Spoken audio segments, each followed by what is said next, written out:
Good morning. Happy Wednesday, and welcome into the number one Group of Five football podcast ever. This is the Group of Five Guys. We are the Group of Five Guys. Our mission is to be the voice for the Group of Five football programs, the voice that the mainstream sports media absolutely refuses to be. We need your help. We need your help to do that. We need you to follow us, all the social media platforms at Group of Five Guys. Go to YouTube, Apple Podcasts, Spotify, wherever you get your best podcasts. Subscribe to the channel, leave a 5-star rating and a review. Most importantly, tell your family and friends all about us. On this episode, we hang out with UNLV head coach Barry Odom for a little bit, get his take on their big-time Power 4 win over the weekend. We're going to react to the Week 1 AP poll, and we got a bunch of voicemails. Hotline was hot over the weekend. We're going to get to all of those today. Plenty more. Hope you enjoyed the show.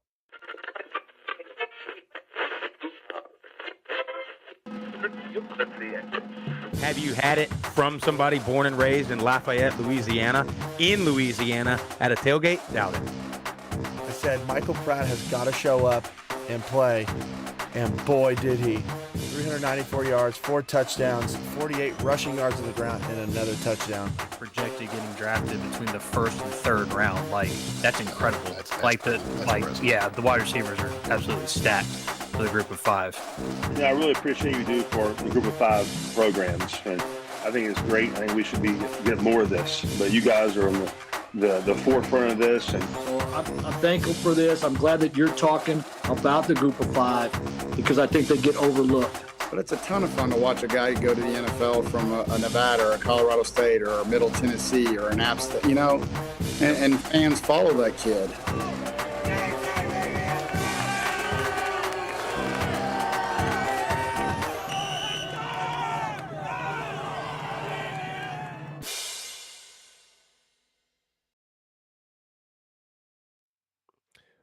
Well, Jeff, good morning, sir. Good morning. How are you? I mean, I'm great. It's hump day. It is. And a couple housekeeping things, just so everybody is in the loop. Friday, it will be a later show at some point. We have not quite ironed out the details, but more than likely it'll be probably around lunchtime or a little bit after lunch Eastern time, as we will be in San Marcos, Texas, Jeff. Cannot wait. Weather looks good. Weather looks like we got a high of about 91 degrees Friday and Saturday. Sun shining. Perfect tubing weather, floating weather, tailgating weather, football weather. Lots of activities happening on Friday and Saturday, my friend. Yeah, can't wait for it. Get in, like you said, Friday morning. Got some pretty special things planned throughout the weekend, so it's going to be a ton of content for us. Get to meet a bunch of different people. It's just going to be an awesome weekend. This is what college football is all about. Getting to travel a little bit and to watch a premier Group of Five matchup. Yep. In the state of Texas with predominantly Texas-born and bred talent. It's going to be great. I can't wait. I'm fired up. I put out something on Twitter yesterday, or reshared, I should say, something on Twitter of this meme, and it was like a North Texas and a UTSA and a Texas State.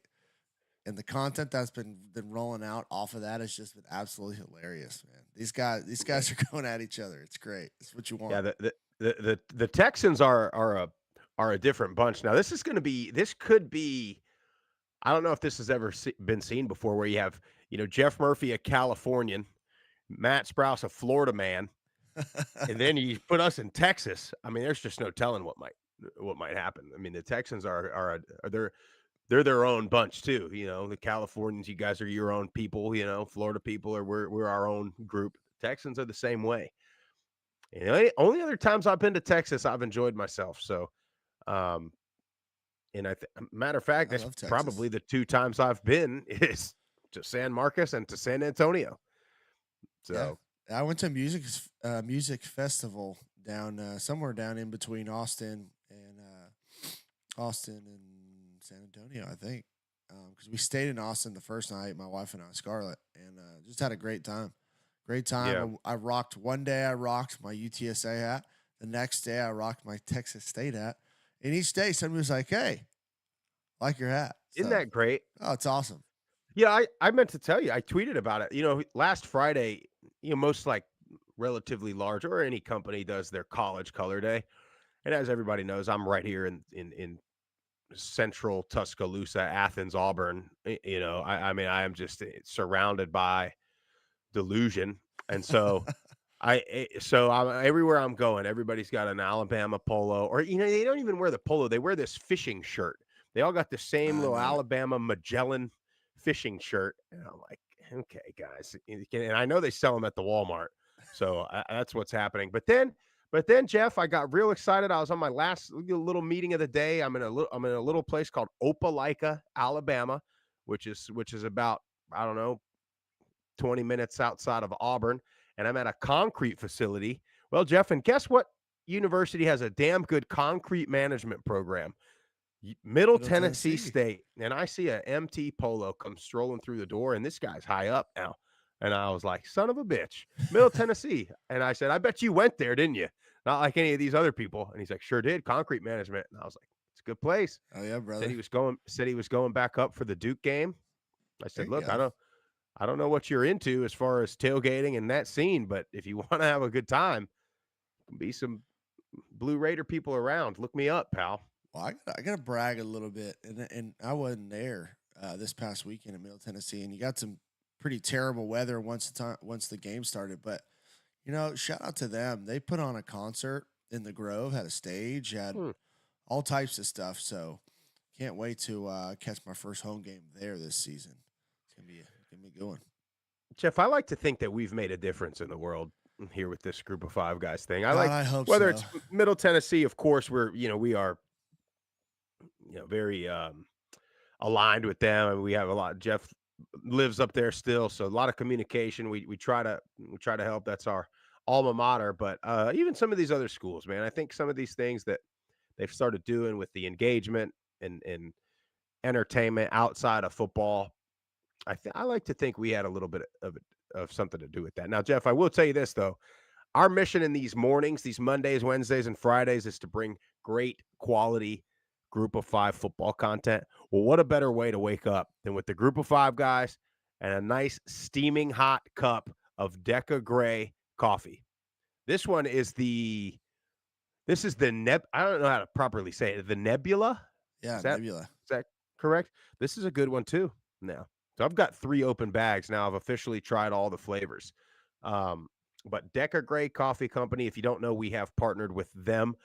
Visit their website. Use our promo code GOFG. You get you a discount. Roast to order coffee. I promise you it's good. And I am not a coffee snob. My wife is. She tells me it's big time. She doesn't have to use all the creamers to make it taste good. So Deca Gray Coffee Company, GOFG is our promo code. They got all kinds of flavors. And they have whole bean and ground too. So if you're one of those, you got one of those fancy machines where you ground your own coffee. They got that too. Yeah, it's great stuff. I start my morning every morning, and as the days have been getting long, as we've been getting up early, I've been even hitting a little afternoon cup of joe. Really? Yeah, got to keep it going. When I get up and wake up in the morning, I'm in the pod out here, and then I go in, get the kids ready for school, and drop one of them off. Scarlett takes the other 2. She gets her cup. I got my cup. You get a whole work day, and then you get to the afternoon where you got soccer practice or baseball practice. I mean, it doesn't quit till about 9 p.m., Sprouse. So we're going, and some days I'm 2 cups. Well, keep it rolling. Speaking of soccer practice, I got to tell you about my child, Jeff. What I don't know if this is the appropriate time. Well, my wife said he was acting up, so she pulled his ass. You know what? Good for Lauren. That's a very tough scene. If your kid, and she said, what she said, what happened was like, either keep in mind, they're all 4. Okay. So just keep that in mind, right? Not a whole lot of like skillful soccer is happening, but she said like what happens, you got all these parents out there and all the coaches out there. And like, she's watching it. And when I go, I'm watching it too. All the kids are like, they're hitting each other, throwing grass at each other and stupid stuff like that. Well, she said like the one kid kind of like pushed him or like, whatever. And he he pushed him back, which Oh, I boy. would have been there. Double thumbs up, buddy. But then they had their little water break, and she said, "Hey, if you push a kid or throw grass again, we're leaving." And he did. So she just took him Hey. away. But she said none of the other parents even like saw what was happening. And I'm like, "Oh, they're not watching." There's like a lot of there's a big prep school in this town. A lot of prep school moms out there. A lot of white Yukon Denali's in the parking lot. You know what I got you. mean? Kind of, what I'm getting at here. Now we're a black SUV family, so we're a little different. But anyway, yeah. Speaking of soccer, I don't know why I felt but it sort of interrupted our interview that we had with Barry Odom last night. That's why I bring that up. But anyway, Jeff, AP poll came out. Nothing new. Look, like you can't at this point in the season, you can't argue really with who's actually good and who's not. You can make some assumptions, but I realized what's happening here. The AP poll, they just use whatever games to validate their own decision, right? So like Georgia Tech beats Florida State. They're ranked now. Georgia Tech is in the rankings. Boston College beats Florida State. They're receiving votes. So now we know Florida State's not very good. But that's not going to affect Georgia Tech the rest of the way or Boston College the rest of the way because they already beat them. Well, now if Memphis goes over there and beats them, they're going to say, well, Florida State's not that good. So we had 0 group of 5 teams in the top 25. We did have Boise State receiving votes, so they would have been 28. You had Memphis receiving votes, so they would have been 30. Liberty's receiving votes. They're a few spots down.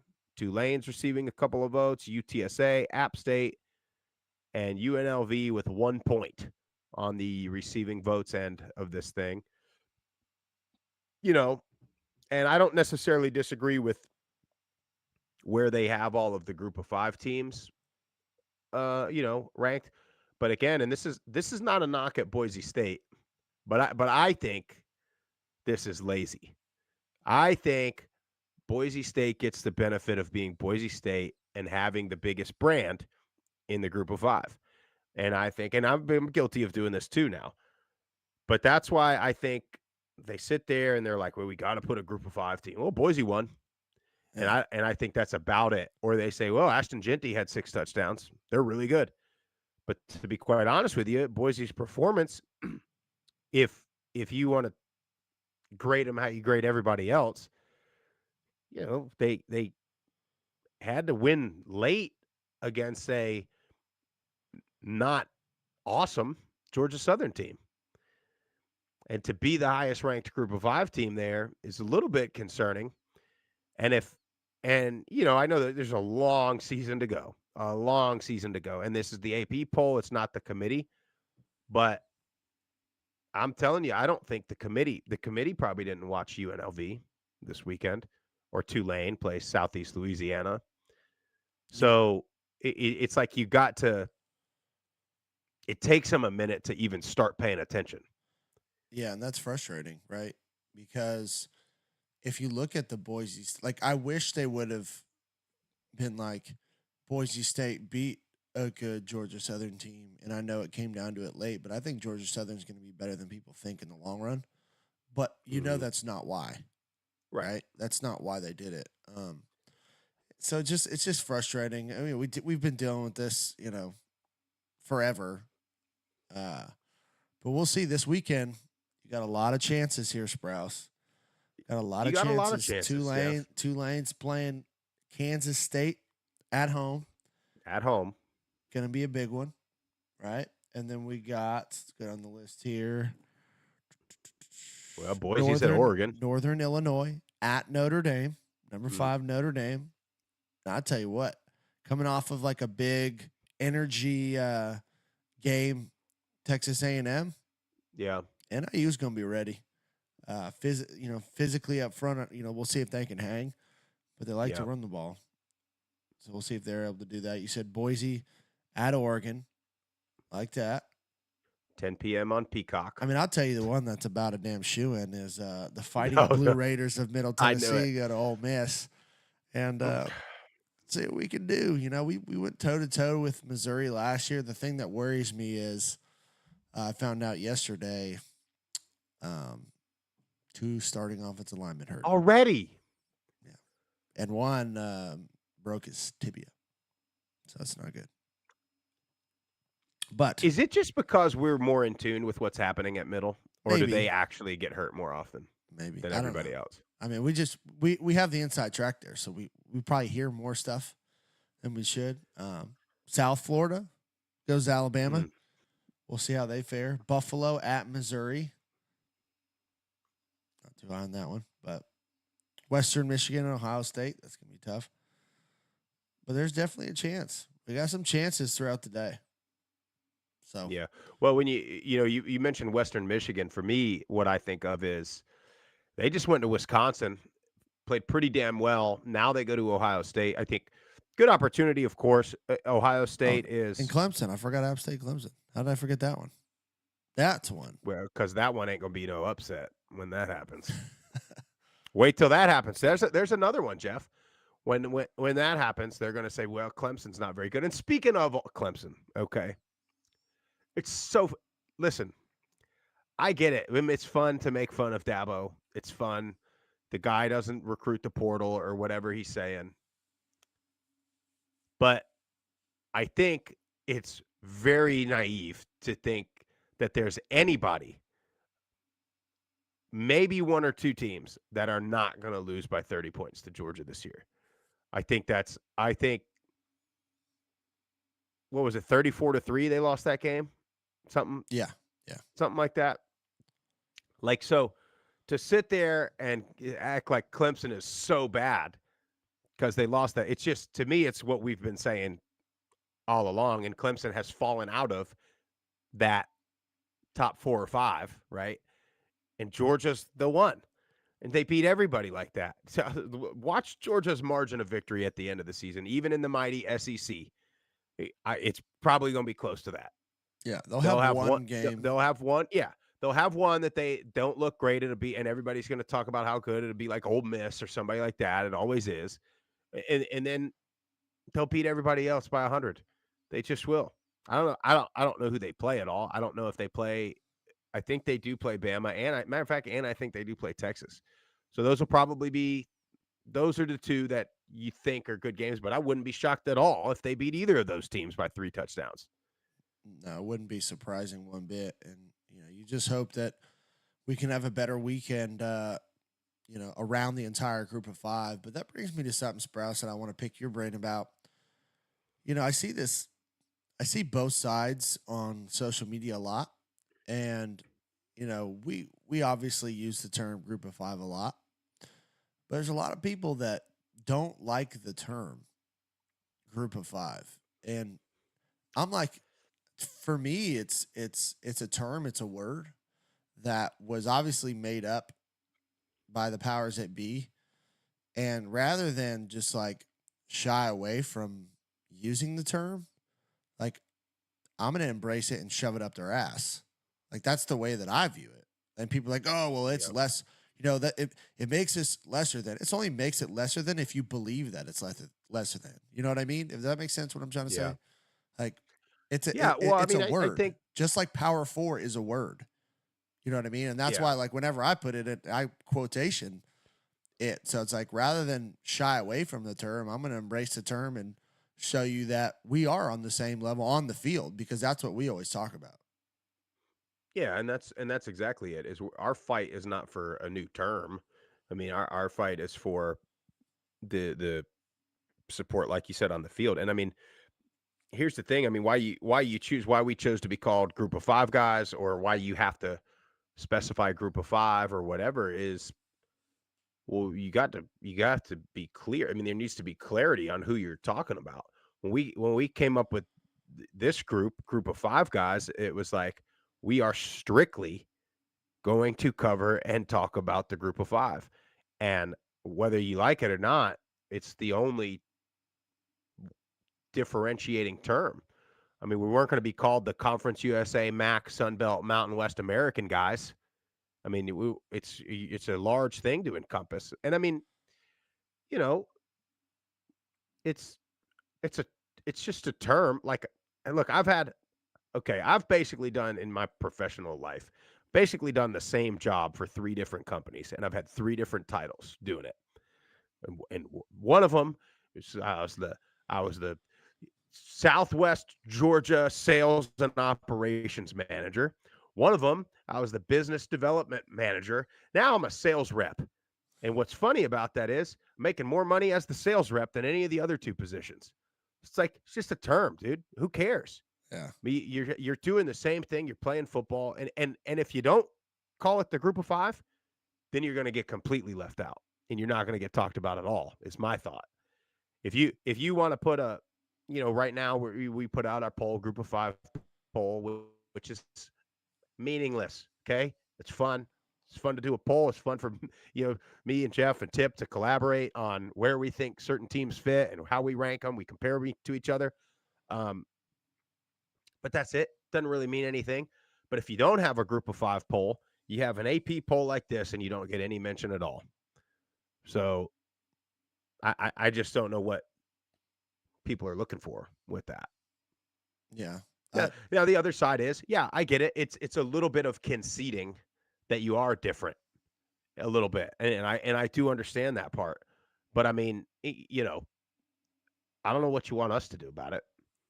You can't, I mean, if there ever is a change in conferences, whether it becomes a group of 4 or a group of 3, or you want to call it what did they used to call it? The non-autonomous. Yeah. Or something. I mean, I'm not going to be called that. I'm not going to walk No. around saying, good morning, welcome into the non-autonomous 5 guys podcast.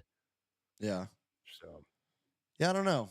We got some live chat stuff going back and forth. Daniel Bremer's in there, Joe Judkins, Mr. Juan's World, in the live chat. Kind of going back and forth about that a little bit, but if you're listening on Facebook, Twitter, or watching, hop over to YouTube. There's a good live chat that goes there. But yeah, I just don't view it as lesser. I view it as this is the group, that is underserved and underrepresentative as far as, eyes and resources. And it's mainly because not of their control. It's because of the media's control, really. right. And again, instead of shy away from the term, like, I'm going to embrace it and prove to them why we are on the same level, and the only way you can do that is on the field. And there's so many good teams and good players that deserve the coverage. And that's why we started this thing. And you brought up a good point. It is different when it comes to the resources and the media deals and the TV revenue. I mean, the group of 5 conferences are shorted on that end. I mean, we saw the revenue split for the college football playoff and the networks. I mean, Notre Dame by themselves are getting more money than the group of 5 conferences are combined, something like that. So, I mean, it is different in that regard. You know what? And I'll say it's the same damn people. It's the same damn people who don't allow ESPN on my DirecTV that are controlling this damn thing. Hold the line. I went to turn on a movie from the boys last night on FX. Don't even have FX either. I don't have FX. Really? Is FX under that umbrella? I guess it is. I don't have nothing. I'm telling you, I'm about to call. I'll tell you, DirecTV. I'm going to have a split screen of the CW, True TV, and Peacock watching all my football now. Who would have thunk it? I mean, unbelievable. But, I'll tell you this. See, here's where I do blame. Okay, I realize everybody's mad at DirecTV, and I'm just, maybe it's just because I'm anti, ESPN and Disney for the most part. But, I pay for ESPN Plus as a separate entity, and I couldn't watch that either. Interesting. I can watch ESPN Plus. I just can't watch. You can't watch it when it's on TV, though. Correct. Like it's if you're on your it's phone, like the old school blackouts when we couldn't watch the Raider games because they didn't sell out. Yep. Yeah. Well, I was in the same boat, man. The Dolphins, we couldn't sell a damn game out, so couldn't watch any games. I'm watching and then now I got to watch the Falcons every weekend. Like, good Lord, what a bad, bad program to watch. And then, I don't want to get Sunday ticket. I don't know. Yeah, it's another couple $100, but it's like if I want to watch my Raiders, I got to. I know. It's a bad situation. They're just going to start illegally streaming. Well, everything that I do. Sprouse, somebody who does embrace the they Group do. of 5 title. Only ones that got a Power 4 win last week. That's right. UNLV, the Rebels, who are getting like 1 vote in the poll after getting that P4 win. Balanced win, kind of all aspects of the game. You'll hear from him. We got to hang out with Coach Odom last night. You'll hear from him about Sluka's performance, about their overall performance, about the way they prepared for the game. So pretty cool interview. Jeff, if you've got that ready to go, let's hear from UNLV head coach Barry Odom, second-time guest. Joining us now from Vegas, the only Group of 5 coach coming off of a Power 4 win over the weekend. We got second-time guest now, UNLV head coach Barry Odom. Coach, first of all, congrats on a big win to open the season, and thanks for coming back on with us. Yeah, thanks, fellas. I think I should get something second time on. I don't know when I'll be watching the mail. I don't know what that is. But, it's coming. Honored. Did we not send anything the first time? No. I'm sure it's lost in the mail. I get that. Well, federal U.S. Postal Service now, you know what I mean? It's just a disaster everywhere. That's probably what happened. I'm sure it did. Yeah, no, I appreciate you guys, man. You do a great job, and the opportunity to talk about our kids and our program. I sure appreciate the chance to be on with you guys. Well, Coach, what did you see week 1? Across the country, there was, honestly, in my opinion, it's sloppy, which is typical. A lot of mistakes. A lot of teams struggled with teams they maybe shouldn't have struggled with, and all around the country. But you guys were one of the few teams that it seemed like in every phase of the game, you looked good. You looked solid. What did you see out of your guys week 1? I think we started fast, which we knew that was important for us. Not just the game or the game 1, but play number 1. Some things within the first couple of drives that we really wanted to establish and hit, and I thought we did. Really establishing the line of scrimmage on both sides. I thought we were able to do that early on and really took control of the game. That was good. I wasn't. You're always worried going into the first one about can we tackle, how well can we tackle. We've tackled more good on good this year than I ever have in my career before. And we had 3 scrimmages, all live tackling. We've done some live tackling still when we're good on good, because I think, those things get exposed so early. We had a couple of holding calls that really took away 2 explosive plays, which I think could have broken, would have broken the game open even earlier than it did. We left some things out on the field. So those things, they're all correctable on a couple of those mistakes we had. It looked like game 1 in some areas for us. But I think overall we minimized some of those things because we were able early on to establish the line of scrimmage. Coach, do you in your career, do you prepare differently throughout camp, and especially going into that first game week when you're playing, a Power 4 team like Houston, or not to disrespect or disregard anybody, but an FCS opponent or somebody like that? We have not, and we didn't. The years I was a head coach at Missouri, it kind of varied who we opened the season with. My first game ever as a head coach, we opened up at West Virginia. So it wasn't like I had, a couple of games to get things broken in. So the approach that we took, and really I learned a lot of practice structure on what we do now. Was my 3 years at Arkansas on some of the plans that Coach Pittman brought with him from Georgia on our practice structure. And it really, every year is a little bit different. You guys know that every team's different, but I think we are an older team this year. We were young last year because of some transfers, another year in the program with our guys developmentally. I pressed them. I was concerned getting into game week because I looked at the rep count of what we had, and we started to look a little bit slow and heavy-legged the first part of the prep for Houston. So I was a little concerned about that because of all the reps that we got during fall camp. Our guys, habit wise, recovery, all the things that we needed to do leading up to the game. I thought that we peaked at the right time, and I think this team, up to this point, we're gonna push them really, really hard. And I'm talking about our rep count, and even good on good today. Man, we went at it against each other, ones versus ones, twos versus twos, threes versus three. We had good on good work. We're going to continue that as long as we can, depth wise, because I think the speed of the game for us, that'll help us. Coach, we talked about Matthew Sluka when he transferred to UNLV, and you kept that decision pretty close to your chest. Was it something in camp or right before the week one? What really kind of gave him the edge that you think? Yeah, I do. He had a good first game. I was excited about the decisions he made. He ran the ball extremely well. We got into the second half, guys, and after we would have picked six, made it 24-0, and I told the offense, I said, I do not want to see a ball in the air. And that was early third quarter. So it was a different game from that context, so we didn't open things up in the air very much at all. We're excited about, what we think this offense can become, but I also think, we've got three quarterbacks that I still feel like we can win with.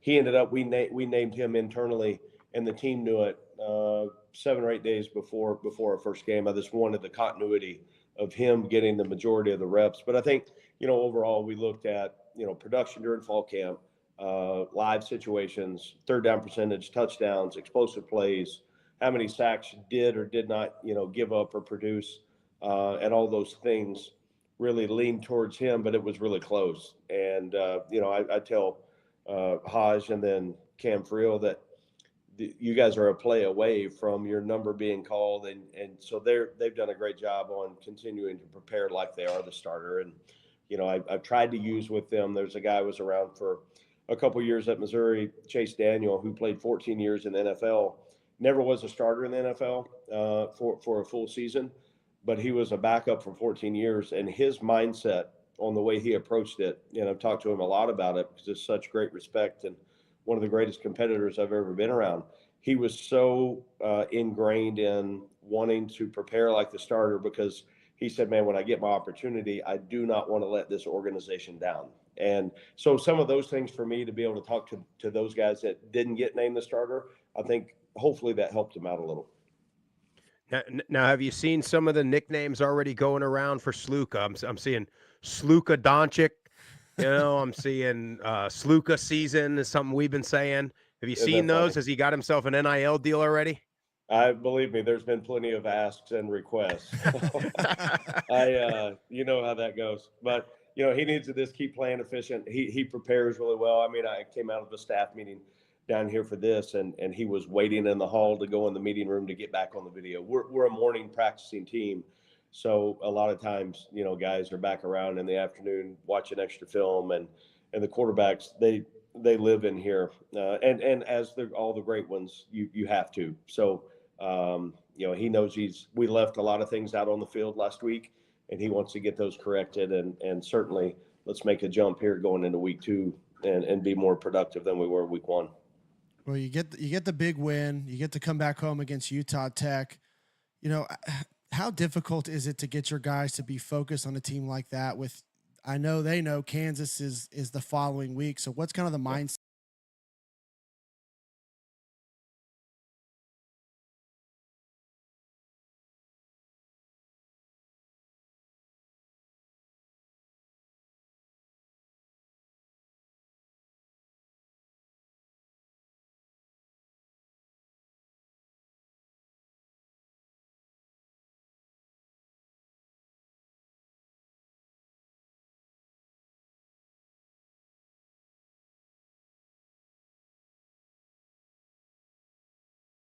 Well, I apologize about that. I don't know why the video got cut off, but we'll post the rest of that video after the show and get that all out. So, first time playing one of those interviews live, so I don't know why that just cut off, but we'll have to figure that out. That's all right. Well, I mean, talking to him, a couple of things he said that I liked a lot was, they did 3 live full-blown scrimmages leading up to the game. And you don't see, I mean, when we talk to coaches, the practice time is very limited compared to even how it was just a couple years ago. So that's something that, I know they all battle that week one. We've only had a couple of padded practices. We've only been able to tackle a little bit. We've only been able, everybody's so worried about injuries, which rightfully so. But at the same time, you got to be prepared. Yeah. And, I think that goes into a lot of how well they played, defensively, just getting so many live reps throughout camp. Yeah, and what's crazy about it is, they took it to Houston, and Ricky White had 2 catches. Like, some of their stars really didn't even get off like we thought they would. And you heard him talk about how he went to, the offense and was like, I don't want to see another pass in this kind of second half. That score could have been probably 40 something. You know what I mean? Like, they could have hung a lot more points on him and didn't. And probably just to kind of keep things again close to the chest, knowing that they got Utah Tech this week in preparation for Kansas coming up. So Yeah, and that's the hardest part, and that's where we see this all of the time across the group of 5 is when a team gets that big win, and then the next week they come back, they get a good home crowd, everybody's fired up to see them, and they lay an egg. So for UNLV, you just got to hope, and it seems like he's got them guys. Seems like they've got a mature group, but he got to keep those guys locked in to not have a bad performance at home versus Utah Tech. Because again, a program that's trying to build a fan base, it does not necessarily have the loyal every week, no matter what fans. When you get them there, you have to keep them there. And that was a problem for us at Middle. I mean, every year, you'd come off of a big win, you get a little increase, and then you'd lay an egg the following week, and you can't do that, and then you'd lose them. And then what happens is they get real cynical, and they think every time you get a big win, they're like, "Well, I'm not coming. We lose every time. Every time we get a good home game, we blow it." Blah blah blah, and you get that, and that's the last thing you want. And now that's season after season of that happening will happen to you. But look, you're going to get a decent showing there. Put on a good show for them. Keep coming back they'll keep coming every week. And then you'll make that damn stadium will be a nightmare. Like I think he said that, a nightmare for opponents. We saw what the Alamo Dome can be like. yeah, And Allegiant's way bigger than the Alamo Yes, Dome. it is. Yes, it is. So can't thank Coach Odom enough. Coach, we will get you some swag in the mail. He mentioned that he's a hat guy, so we got to get him a group of 5 guys hat. See what we can work up for him. See if we can go maybe like a little custom something for the guy. Yeah. And we'll post the rest of that interview out on the socials. Apologize about that. Yeah. We'll take issue. But here's the deal, Jeff. We got a bunch of voicemails we got to get to this morning, don't we? We got a whole bunch. So look, 9, I believe.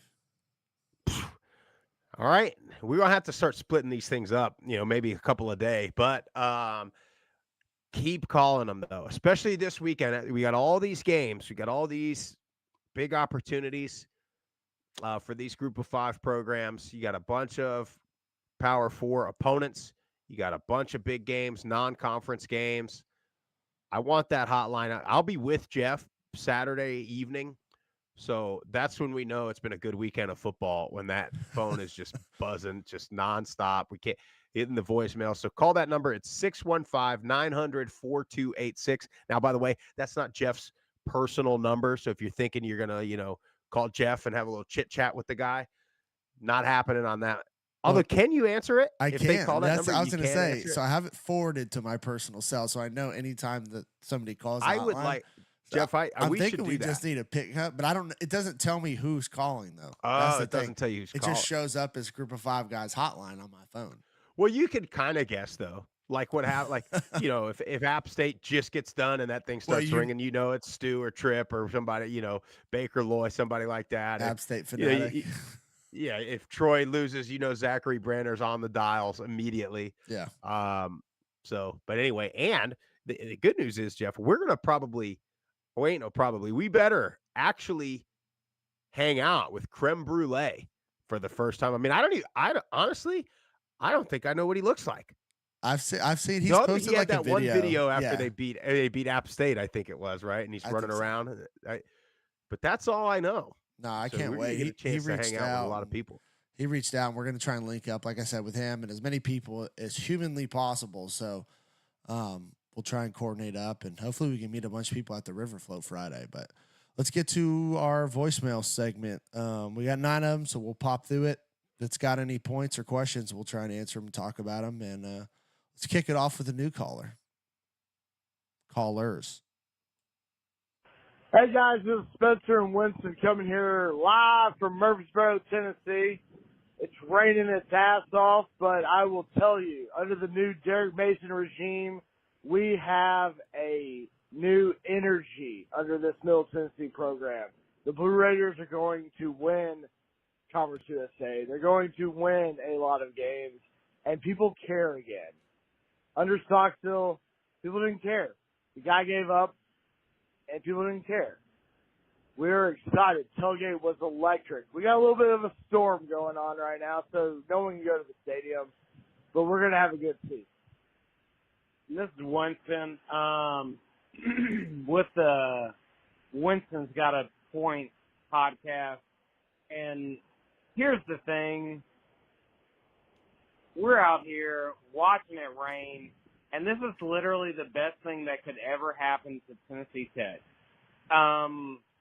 There's not a possibility where they don't lose by 40, and here we are, and we're all back in Derek Mason. This is a new season, a new feel, and this is an absolute new year. For the first time in a long time, MTSU football is back, and we are here, and we're celebrating, and I love everything that Coach Mason is doing, and here we go. And fuck Tennessee Tech. Gentlemen Gems, 8-liquor ass kickers, wait for this storm to pass. We'll be in the stadium rooting on a Blue Raider victory. CUSA better watch out. Jeff, I was sensing some slurring of the vocabulary couple slurs, there. and I missed that F-bomb on the bleep button. Yeah. Well, look, there's definitely some energy. And we've talked to, you especially have gotten a chance to talk to Coach Mason a lot. Definitely a lot of energy around there. But I would caution. See, that energy was pregame, right? Was pregame. And then it took a touchdown with 30 seconds left to win that game. It was such a weird game, though. No, I listen. It's a hard I get game to judge it off of, and I'll give the Blue Raider faithful a little bit of credit. I wasn't here, but my wife and kids were, and she was like, honestly, with how bad it rained for like 2.5 hours, how bad the weather was. She was like, I was happily surprised with how many people stayed and were soaking wet and stayed in there. So Western Kentucky is their next home game. Hopefully they have another great turnout. See what happens there. But Derek Mason and the athletic department has done a good job at trying to create some momentum, trying to create some energy. And you just hope that the rest of this 5-game initial stretch that's very difficult. The schedule is so stay front-loaded. with this team. Stay with it. Stay with it and through conference, because you got some big games to mid to late of that season. Specifically, Liberty comes to town, and you're going to need every body, every voice in that stadium to be loud. Yep. Thanks for the call, though, Yeah. Spencer and Winston. He shouted out his podcast. What did he say it was? Winston has a point or something like that? Something like that. I couldn't really hear it. You have to check them out. Yeah. But appreciate it. Let's stay in Conference USA, and we'll go Lance from Liberty. Yeah, my name is Lance, big LU fan, Liberty, a Liberty alum. They look bad today. I mean, they won 41 to, or, this is Sunday morning, I guess. But, last night they looked pretty bad. They have to improve. They could lose to Eastern Carolina, and they could lose to App State. That's very possible. if they play the way they did last night, they definitely will. But hey, just to make one comment on the LU fans that are going off on Jackson State or whatever. LU fans, some of our LU fans are idiots. They think we're a Power 5 school. We're not a Power 5 school. We won't be a Power 5 school until we have 15 offensive linemen that can back each other up. I mean, that's where we're hurting, offensive and defensive line. Our defense got shredded. Our offense looked okay. But our defense got shredded.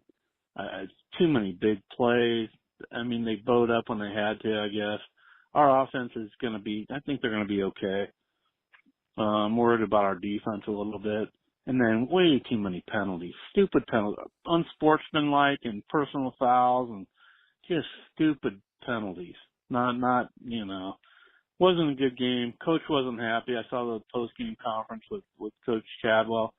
He made a comment. He said that if they played like this, they wouldn't win another game all year. I don't know if I agree with that because they'll win another game,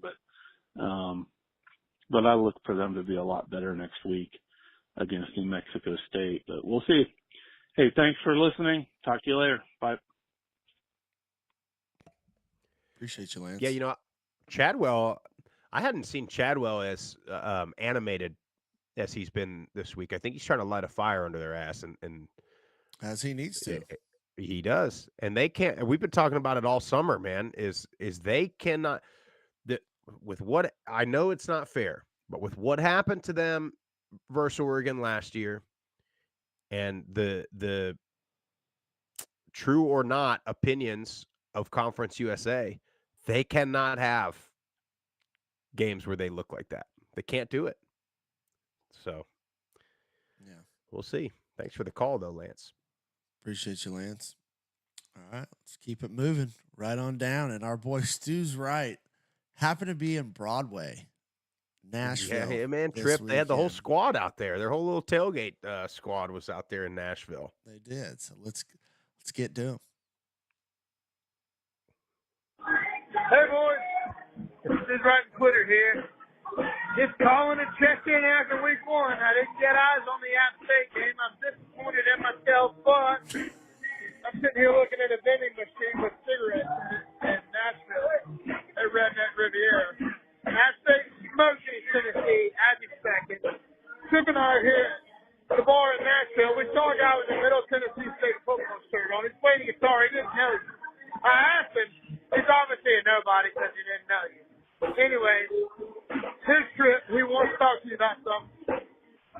Hey, fellas, next week, App State at Clemson. Watch out for the Joey Aguilar effect. He is going to absolutely fall. Take App State money line.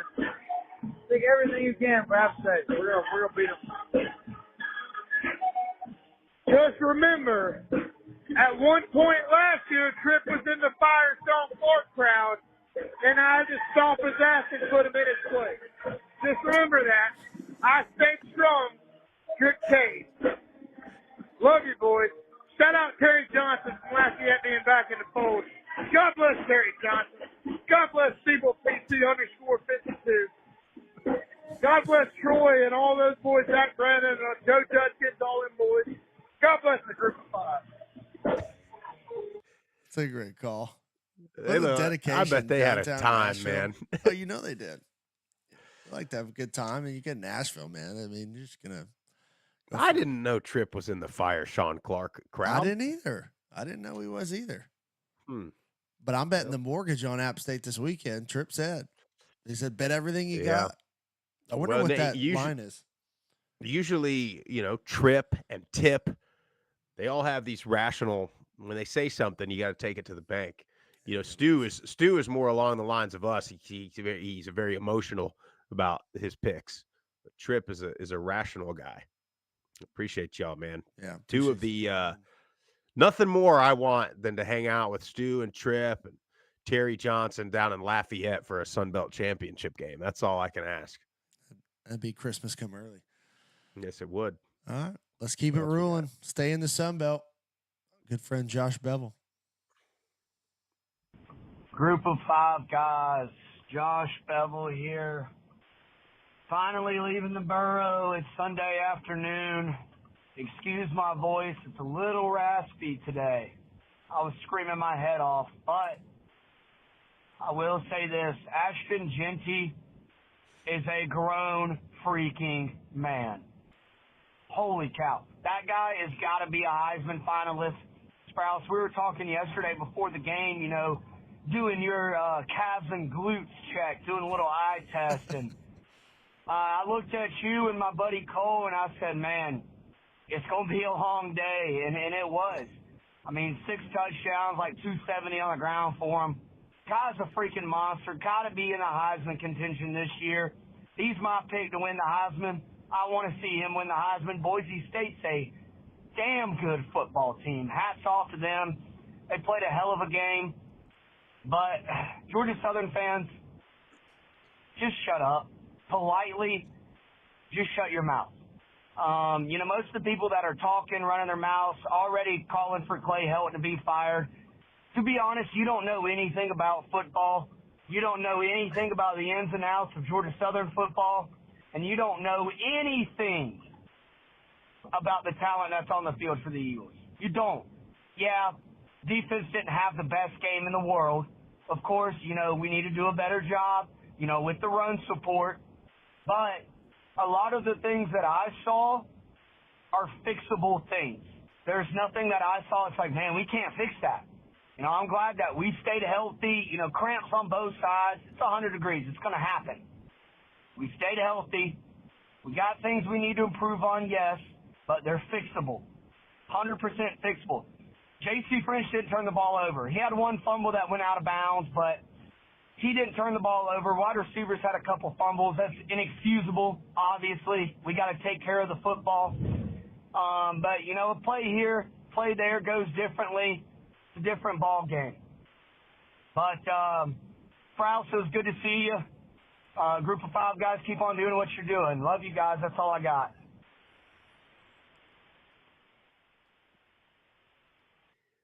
Yeah, I mean, you guys know Genty definitely passes all the tests, and he's built. You know, his arms are built too. I can't. He's built like somebody that, and I just can't place it. Like just all around. Like you remember when we were down at the Senior Bowl and we saw Rasheen Ali and Kamani Vidal, and they were like, you know, Ali's triceps were out and everything. Genty is going to be one of those ones. I hope he gets that invite, and I hope we get to see him down there. I hope he accepts the invite. The question is, does he need to go? You know what I mean? That's going to be so. Hopefully, for our sake, he starts getting doubted. You know, they're going to doubt his competition that he played against. Yeah, playing at little old Boise State. So hopefully he gets to go, but he is. And then I'll say this, you know, for Josh, I was talking to a couple fans, a couple coaches after the game. I actually got a chance to talk to Coach Helton's wife. This is by far the best roster Coach Helton's had in Statesboro, by far. And again, like we've been saying for a couple of years, they overachieved in year one for him. But this is the best roster he has had there. So, and it's year 3. So, you know, now's the time to make a big jump, and I think they will. Yeah, I mean, you just played one of the teams in the entire country that everyone's talking that's going to make the, you know, they think that they're going to make the playoff spot. So to even be in that game down the stretch, right? I think was a phenomenal feat, and you had the game too. And these are the same people I'm sure that are mouthing off and talking about Helton that were upset when he named J.C. French the starting quarterback, and I thought J.C. French played very well. So. Yeah. Oh, Jeff, there was some grumbling in the crowd after about a series or two. Wow. There's always about quarterback play. But you know, the one other thing on that is I bet you it's like fans like that drive me crazy because if you asked them before the game, they probably don't even think they have a chance to win that game. And then they get in, they're in it, and then now they're mad. You know, and so that's almost a top 25 AP team that came in there. Votes. So if Clemson, who's number 25, came to Statesboro and you played them that tight, you would be ecstatic. That's so right. so let's not fall into the trap now, Group of Five fans. Anyway. All right. Well, let's stay in that same game. I think it's our first ever Boise caller. Yeah. And it's a quick one. Tyler from Boise. Hi, this is Tyler from Boise. Just give Ashton Genty the Heisman already. Have a good day. Bye. Good call. That might have been I met a couple Boise folks. They were actually in Savannah. How about this? They planned out a bachelor party in Savannah, came over to Statesboro for the game. It might have been I like that guy. That was too quick of a call. I didn't get to, but I met a couple Boise fans that were doing that. But yeah, I mean, listen, the guy's about 6 weeks ahead. He got a 6-week head start on that stat line. 6 touchdowns. My God, it's hard to beat a performance like that. And all the, I saw McAfee had him like as a top player, and it's great. I love the national recognition, but let's not forget about him. Okay, let's keep it going. Well, you remember who's been? I'll say this: the Boise fans were high on him last summer. And they put us on them, and we were on them last year. And now here we come. 2 years later, here comes the national media. And that's something. All right, let's keep this thing rolling down the pike. Terry Johnson.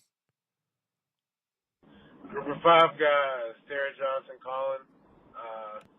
Good week 1 of college football. Saw some good games. Georgia Southern and Boise State was a great game to watch. Ashton Genty is crazy good, but I think Georgia Southern is going to be really good with French in at quarterback. So I think Georgia Southern fans can be happy to have him around for a few years and put him some points. Ashton Genty is just a dog, man. Genty for Heisman, I can get behind that. Sunbelt overall, honestly, just really didn't do good, all that good. This for week 1. Old Dominion couldn't close the deal with South Carolina. 2 turnovers killed them. Could have upset them. And Arkansas State almost lost to Arkansas Central. Of course, I hate Arkansas State. Would have been really happy if they would have lost that game. But, a questionable late touchdown got them out of that. Just some other games here and there. But some of us didn't really do good week 1. My Cajuns, got a 40-10 victory over Grambling.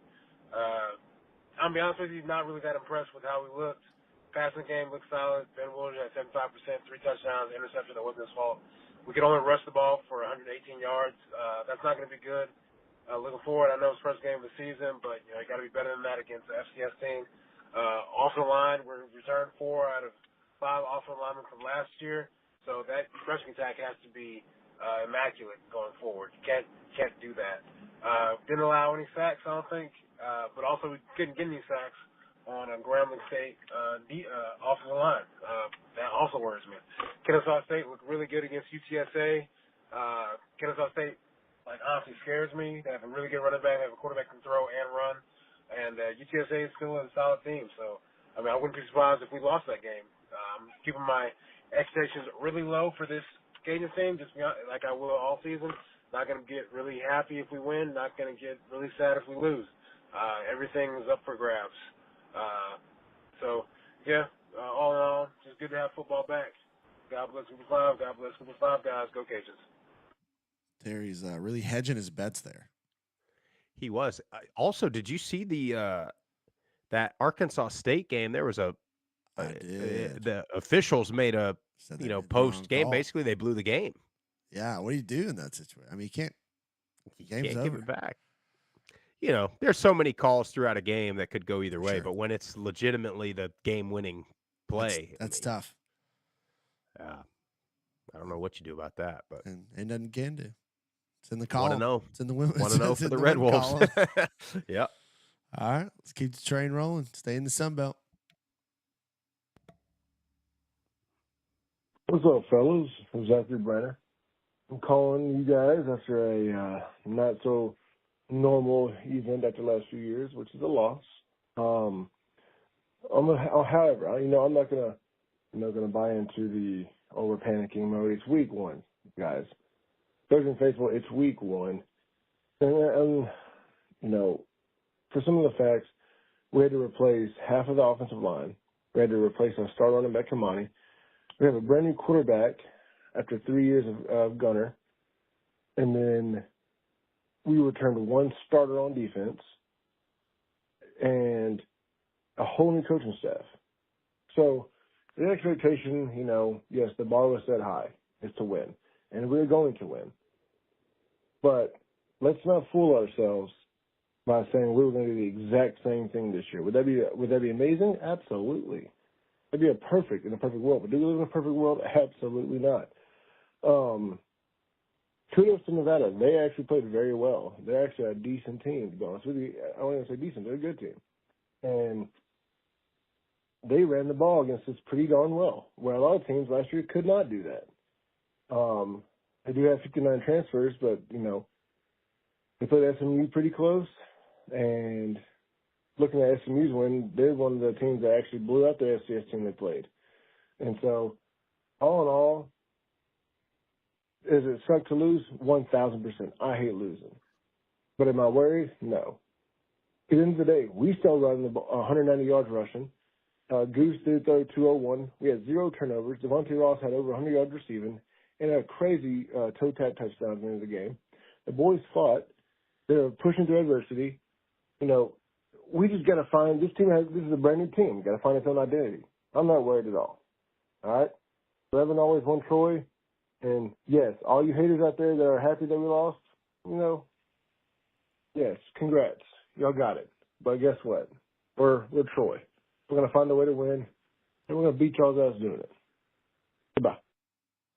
Yeah, I think it's tough with how much success Troy's had.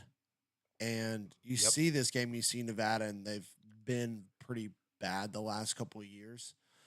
But this isn't the same Nevada team. So I don't think, if you read between the lines, like, yes, it sucks to lose to Nevada, and that's a game you want to win, but it's not as bad. It's not going to be as bad as you think down the stretch. Now, you got Memphis this week. Yes, you do. That's going to be a tough one. You got Iowa. Yeah, you got a tough stretch, and you thought Nevada was one you were going to have. So you got to figure out a way to compete, but they will. But I feel bad for them boys. Love the Troy guys. Yeah, and Nevada's got Georgia Southern this week at home, so we'll see. Yeah. See how good they actually are. Yep. Might as well stay down at Troy since we're there. Joe Judkins. Hey, fellas, Joe Judkins here. Had an incredible weekend, man, with my family and friends. Our daughter celebrated her 30th birthday. Spent the weekend on 30A enjoying some beach and sunshine. Only blemish was the show I saw in Pike County, Alabama on Saturday night. I get it. New coaching staff, 58 new players. I get it. Troy didn't turn the ball over, didn't get the quarterback sacked. We were very balanced on offense, very few penalties. Overall, pretty clean game.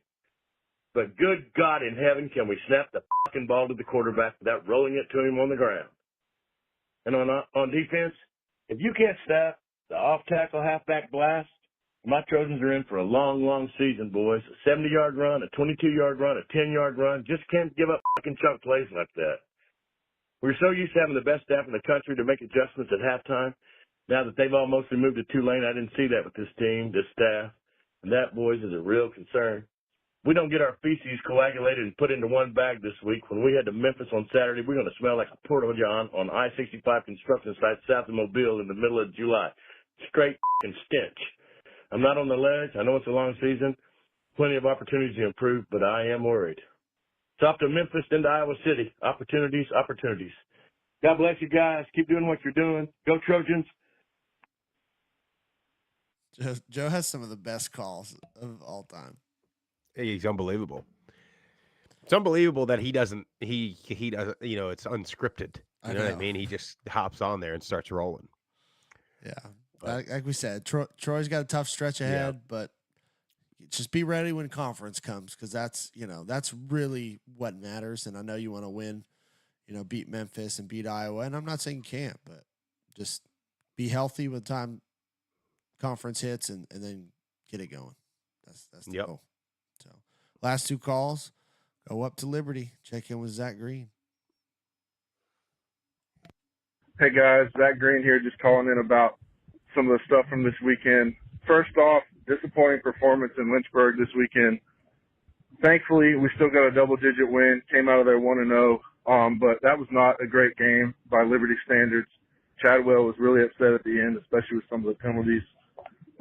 Particularly the defense did not play well. No sacks, no turnovers, not a great pass rush, a lot of penalties. And a friend of mine who's a lot more savvy with X's and O's and personnel was at the game and was relatively close to the field. And he said he saw a lot of our better players on defense spend more time on the bench than you would normally expect. And hopefully that was just game one FCS rotations trying to get some guys some experience. And hopefully those guys will be in the game longer in the future, and that will tidy up some of the pass rush and the non-penalty issues. But I know Chadwell's going to get them right on the penalties. Offense did pretty well this weekend. Could have been better, but we still rushed for almost 300 yards, despite having two guys go down, one before the game, one during the game on the offensive line. That's concerning.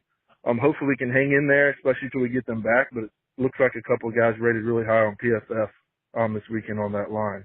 And Elijah Canyon emerged as a good receiver for us on top of returner Trayon Sibley. So that's exciting. But got to get right if we want to achieve our goals this year. Addressing Conference USA, and I plan to make a longer call sometime about Liberty fans' attitudes towards the conference and some kind of history there. But for now, I'll just say the Bible says a fool answers a matter before he hears it. And on Thursday night, when I saw Jacksonville State get boat raced by Steeples Chanticleers, I answered the matter before I heard it about Conference USA, and that makes me a fool. So Conference USA did not have a great weekend, but Sam Houston dominated Rice. I did not expect that. And Kennesaw held their own against a good UTSA team. So we've got some encouraging things there. And I'm excited about the future. Hopefully we can get some things right as a conference as a whole, including Liberty. Go Flames. God bless. Appreciate it, Zach. We talked about it. Yes, yesterday. It's so early in the season. A lot of things are going to shake out with all the teams across Conference USA. So, and that includes Liberty. We just got to be patient and wait it out a little bit. I know we're all excited. It's week one. We all ready for the playoff selection show, but we got a long road ahead. Well, that's what's happening, and that's one of those things we talked about with Coach Odom too. Is it's like, as fans, we're already looking, we're already looking ahead. I mean, we're a week and a half in, and we're already thinking, oh, well, now if Memphis beats Florida State, it doesn't really mean as much anymore. I mean, like, long way to go. But we always want to play these scenarios out and think we know who's going to be good and who's not going to be good and what games are big and what games aren't. I mean, Liberty though, they're the one. They are the one team though that, like, you gotta roll. Yeah, cannot have close. Can't look bad at all. No, especially against the Fighting Camels. Campbell Camels. Well, I read they're a relatively new program, aren't they? I want to say they started their football program in like 08 or 09. I think something like that. Sounds about right. Fun fact. Let's get to our last call, and I saved this one for last for a reason. And he's got every right to brag and call us out. So, oh no, get to our boy. Hey, Group 5 guys, how you doing? This is Steeple _PC_51, also known as Who's Your Daddy? I'm sorry, Steeple Daddy 51 now on the X or the Twix or whatever you call it. First of all, I have to talk about Thursday's game. The best part of playing on Thursday is winning on Thursday. The better part about winning on Thursday is winning big on Thursday. Now we got that 50 burger, baby. Not one of you guys was giving, y'all had Coastal in the middle of the pack, at the bottom of the Sun Belt. Guys, I told you and I warned you, Vasco is no joke. If you forgot, Vasco came from a Power 5 school. He was hard recruited, and he came in. Stats he put up last year was phenomenal. But you think that last year was something? Man, this kid is going to be an absolute monster. Also, they replaced that 1-5 and they put it on Vasco back. So now he's carrying on the tradition. They got some D1 wide receivers that transfer in. If you don't know, you better go ahead and check their roster. But most of all, the most important thing, that defense is for real again.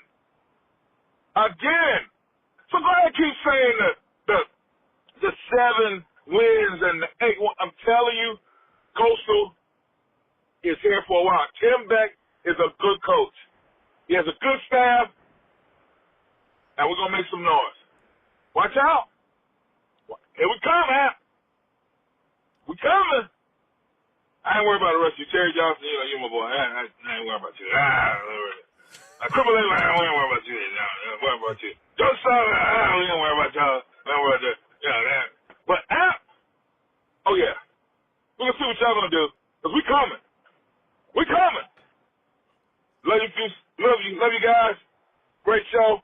Great platform. I hope to be back on. Got a lot going on with the older ones. But gonna be there.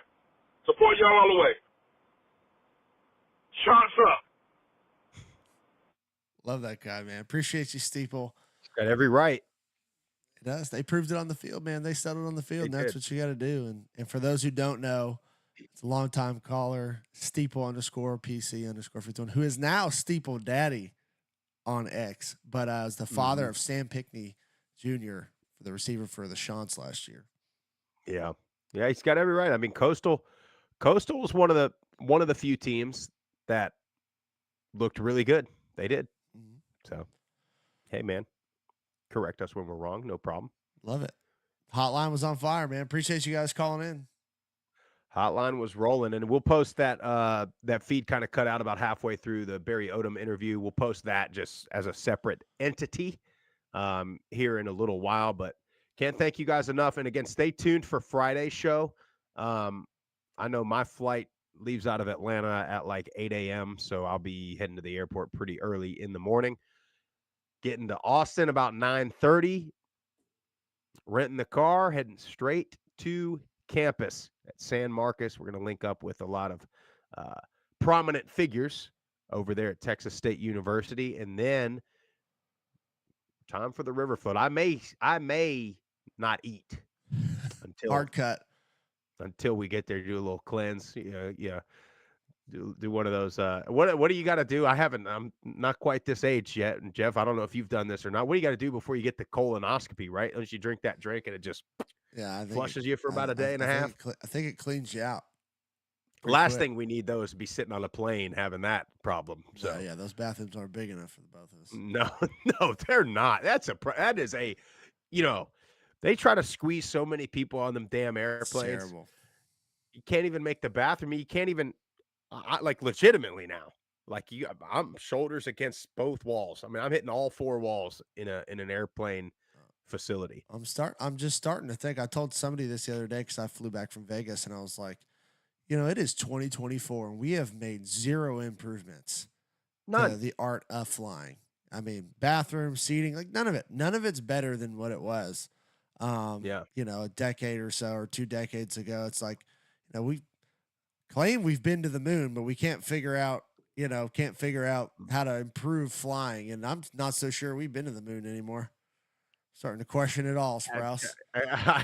Yeah. The more we go, the more information that comes out, the less I believe anything that has happened. I mean, anything the media puts out. You've seen the Truman Show. Oh yeah. I mean, that's what we're all just in this bubble that they're controlling everything somehow. I don't know. By the way, I saw something just now. Can I just be angry? I haven't been very angry so far today, but I just saw on the Twitter where the Hawk Tua girl is now coming out with her own podcast on the Better app, which is the Jake Paul, Logan Paul, like I think it's like their sports, their betting thing. So big sponsor, all because that woman said something inappropriate on a street interview. Now she's got it's unbelievable, the stuff that gets out there. It's whatever gets the clicks, man. That gets clicks though. Like, do people watch? That's what Are we that? Have we fallen that far off as a society that like that actually does get the clicks? I guess. I guess, man. We're trending in the We are wrong a direction, my friend. we are a dumb group. And I don't know if it's the humans as a whole or just Americans or if it's a generational thing. That'd be its own episode. We can go into that one day. Off-season content, the rise and fall of our society, of the American man.